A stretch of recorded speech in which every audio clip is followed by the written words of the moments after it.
With Dragon Ball Super manga chapter number 53 looming over the horizon, we have brand new leaks, images, and spoilers for the upcoming manga chapter that further dives into the narrative of not only Vegeta having to further obtain and learn more about spirit control on planet Yardrad, but also getting a first inside look as to Goku's training with Merus inside the hyperbolic time chamber, and Moro's bloodlust for power in not only having to drain and absorb more energy from planets, but also his plan in sending his strongest warriors and criminals to planet Earth to not only see if the planet is worth absorbing, but to also trace back and give knowledge to Moro. As of course, if you are new to this channel and have a love and passion for all things Dragon Ball related, then don't forget to go on ahead and smash that subscribe button and turn on all notifications to never miss a single upload on this channel, along with giving this video a big thumbs up by slapping that like button if you guys are stoked, ready, and excited for more Dragon Ball Super content within the next couple of days, as we are going to be covering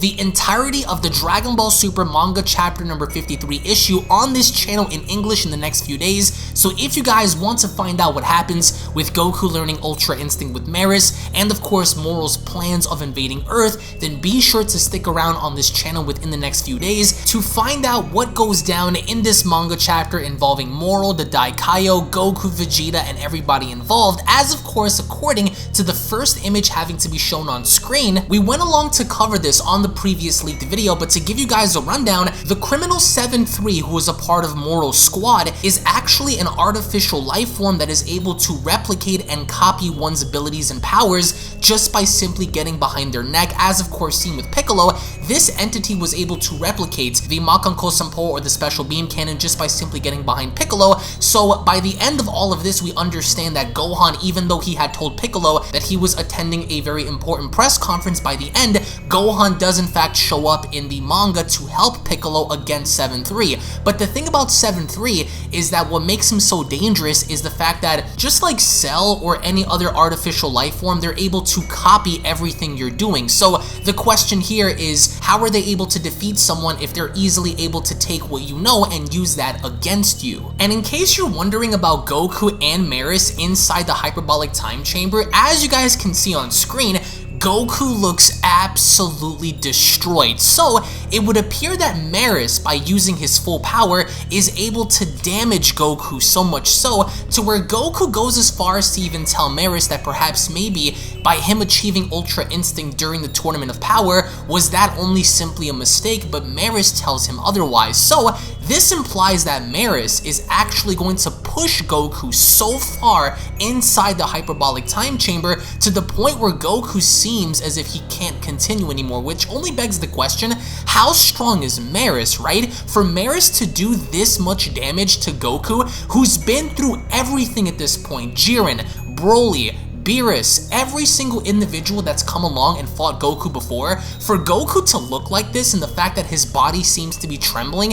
is astonishing. But not as astonishing as finally getting to see Gohan have some shine here, because as stated before, when Gohan ends up arriving and helping Piccolo, what I really find interesting about this is that if you pay attention to Gohan's clothing, he just came from the conference. So at least Toyotaro is actually putting some thought in bringing Gohan along, in allowing him to feel relevant in this story, because he knows that Piccolo is having such a difficult time against 7-3, and now we're going to be getting a chance to see what Gohan can do against someone who's able to not only replicate your own powers and abilities and using that against you, but seeing the fact that Gohan is actually included more in Dragon Ball Super is what I find to be a good thing, because let's be honest here, Dragon Ball Super essentially killed off the character of Gohan, but thanks to Toyotaro, as of course seen during the TOP, and now in the Galactic Patrol Prisoner arc, we are going to be seeing Gohan more or less involved, but rather than being involved with his father, Gohan's going to be siding with Piccolo to battle against Moro's goons, and I would rather take that than not taking anything at all. Which, like I said before, we are going to be covering the entirety of this manga chapter in English on this channel in the next 2 days, so make sure you guys subscribe and turn on all notifications, because all of this buildup is going to culminate in one massive battle with Vegeta coming back from Yardrad and Goku completing his training. This is all going to build towards something really big down the line, which when going back, you guys can clearly see that a portal opened up due to 7-3, and he is going to be a major problem, I think, in this arc, because the minute he opens up this portal, only 3 of them arrive on Kame's lookout, which of course Piccolo from the beginning made it clear that he doesn't want to fight on Kame's lookout. So what's most interesting about this is the fact that once everyone notices how these band of criminals arrive, 7-3 has the ability to basically use like this warp-like,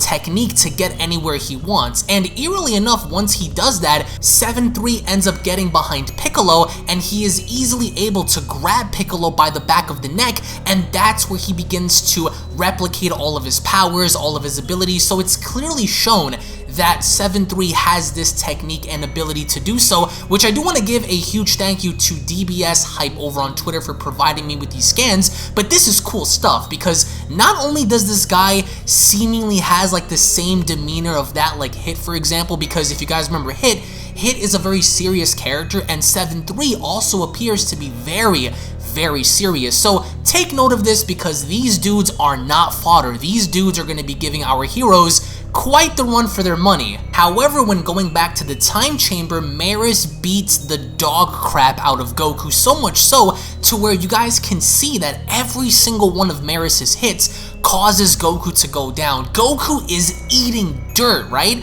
So the question here is, who is Merus? How is he this powerful in comparison to someone who has the powers of a god, right? For example, Super Saiyan God, Super Saiyan Blue, Ultra Instinct, and Goku is desperate to try to achieve Ultra Instinct, but he can't. He's being pushed to his limit, and we're going to find out just how far once this manga chapter drops in English. But I want to get your thoughts down below on Merus just beating Goku around the way he is. Now, in case you're wondering, we also have brand new V-Jump scans of Dragon Ball Z Kakarot, which will be debuting on January 16th, and what's most interesting about this is the fact that we have ourselves a little bit of a glimpse of what's going to happen within the Majin Buu arc. As you guys can see on screen, you are now able to play as Ultimate Gohan and Super Saiyan Vegeta, which I'm excited for, because a lot of people were wondering if we are going to have some kind of involvement of Gohan, Vegeta, and many of the other characters seen in the Majin Buu arc. And what's also cool about this is there was one specific screenshot shown with Gohan approaching the Z Sword. So hopefully enough, we'll have ourselves like a little mini game of Gohan attempting to pull the Z Sword out. I think that would be a really cool factor in the idea that we're also going to be on the Supreme Kai homeworld. So we can only speculate right now that we're able to explore the Supreme Kai homeworld and perhaps maybe use the Z Sword for training. This game, if anything, is shaping out to be absolutely amazing. But the question that a lot of people are asking is, are we going to have Dragon Ball Super content be included? We don't know. Perhaps maybe we can go as far as to go into the Beerus arc, perhaps Battle of Gods, but we don't know right now. We don't know right now, but it is likely for us to get that down the line. But as of right now, we're going as far as going into the Majin Buu arc, and from the looks of things, it looks absolutely incredible. The level of detail, the level of art, and the things that you're able to do, I think, are very impressive. Now, on top of this, we actually have our very first look at Dragon Ball Super Broly coming to Dragon Ball FighterZ, which I will say, we do have several incarnations of Broly in Dragon Ball FighterZ, which appear to have different skins. For example, we do have Ikari Broly, as we've seen with the yellow eyes and the black hair from the movie, appear in the game, and I'm fairly certain that his moves are going to be eerily similar to the other versions of Broly, like Super Saiyan Broly and full-powered Super Saiyan Broly. Not sure if we're going to have base Broly just yet, but we are going to have Ikari Broly, we are going to have Super Saiyan Broly, and we are going to have full-powered Super Saiyan Broly in this game, I'm assuming as skins. Now, as you guys can see on screen, we also have the Blaster Meteor that we've seen in the movie be done when Broly first transformed into a Super Saiyan against Goku. So they're keeping everything essentially the same with this character as we've seen from the movie. Now, if you guys are wondering about Vic Mignogna, if Vic Mignogna is going to be voicing Broly, we're not really sure. There is a possibility that Vic Mignogna is in fact going to be reprising his role as Broly just for this game, but there's always that chance that Vic Mignogna is not going to be voicing Broly at all. But nonetheless, the character is coming to the game. We don't really know as to when as of this recording, but we have Dragon Ball Super Broly, and we're going to have one more additional character come to the game. So if you're still playing Fighters competitively or just for fun, you guys can expect to see Broly come to Fighters relatively soon. But also on top of this, I made a video announcement basically clearing up some of the upcoming Super Dragon Ball Heroes spoilers, and on October 27th, just in case you guys are completely unaware, we're going to be having the debut of Super Saiyan Blue Gogeta in Super Dragon Ball Heroes against Hearts. Now, we don't know exactly how this fight is going to go down involving Jiren, Hit, and Goku versus Hearts. Hearts is said to be immensely more powerful than anyone can possibly imagine, and with Gogeta having to be introduced, we might get one of three possible scenarios go down with the Gogeta character. Scenario number one, for the first time we might see Super Saiyan Blue Kaioken Gogeta, or we might end up seeing Super Saiyan Blue Evolution Gogeta, or if Hearts ends up pushing Gogeta far enough, we just might end up seeing Ultra Instinct Gogeta, only in Super Dragon Ball Heroes, right? That essentially has absolutely nothing to do with Dragon Ball Super. So just in case you guys are unaware, Gogeta is coming to Super Dragon Ball Heroes, along with a massive announcement on October 27th in regards to Super Dragon Ball Heroes.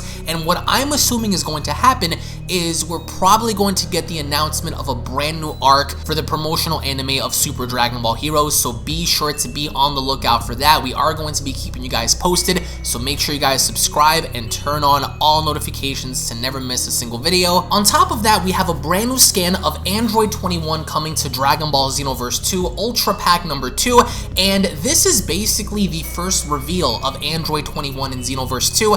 I think it's a tad bit late. We don't really know what other characters they plan on including. They could give us potentially God of Destruction Toppo, perhaps maybe Ultra Instinct Omen Goku. At this point, we don't know, but Android 21 is going to be one of possibly many other characters that are going to be making an appearance in this game. Now, of course, we don't really know when this is going to be released either, but all we know that right now is that 21 is scheduled to appear along with many other characters in the game for Ultra Pack number 2, but in the end, I still think it's a pretty cool concept to adapt. Now, another thing that a lot of you guys may have missed within the last couple of days is the fact that we've seen the debut of Super Saiyan God Trunks in Super Dragon Ball Heroes, and basically what we do also understand is the fact that we might be getting this in the Super Dragon Ball Heroes show, because if we are going to be getting a new arc, then rest assured that we're probably going to get Broly, but I want to see concepts like Super Saiyan God Trunks be adapted, and many other concepts from the actual card game and from the Universal missions, because those kind of concepts like Super Saiyan God Trunks do I find to be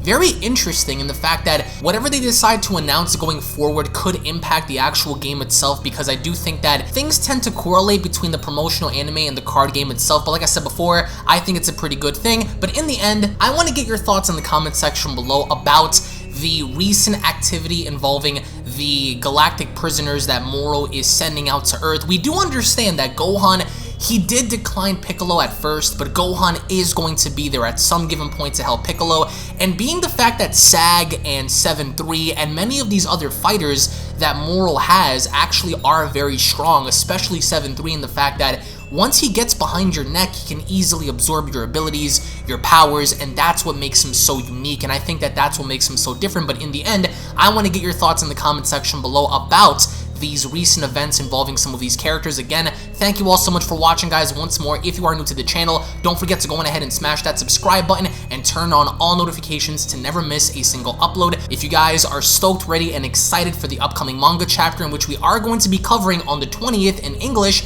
then be sure to slap this video up with a big fat like, tune back in for the next video, and I'll be seeing you all down in the comment section below. Take it easy, guys. Peace. And a quick little reminder before you guys go, if you guys are unaware, I do have a second gaming channel located down in the description box below, so be sure to head on over to Unreal Royale and hit that subscribe button along with turning on all notifications, as to there, you guys will find all different kinds of gaming content that you will not get to find on UnrealEntGaming, titles and video games such as Grand Theft Auto, Call of Duty, Gears of War, Dragon Ball Z Dokkan Battle, Dragon Ball Z Legends, Dragon Ball Z Budokai Tenkaichi Daiichi 3, Minecraft, Blair Witch, and many other retro games on that channel. So if you guys are into gaming, then make sure you guys subscribe over on Unreal Royale. I want to thank you all so much for your time, and I'll catch you all in the next one. This is the Galactic Emperor of the Universe, and of course I'm here to tell you to subscribe to UnrealEntGaming. Also follow UnrealEntGaming on these social media platforms to stay connected at all times. And if you don't, then very soon you will all be dead!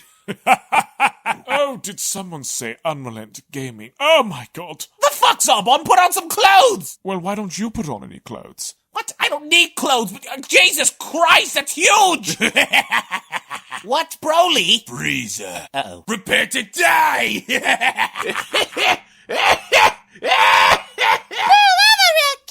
But once you get video, lots of likes, or Bill will turn you into chocolate! Vados, get over here!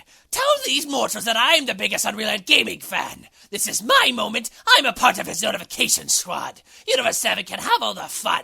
I just want the food. And don't forget to leave a comment on this video. Show some love for the best community on YouTube. Kakarot!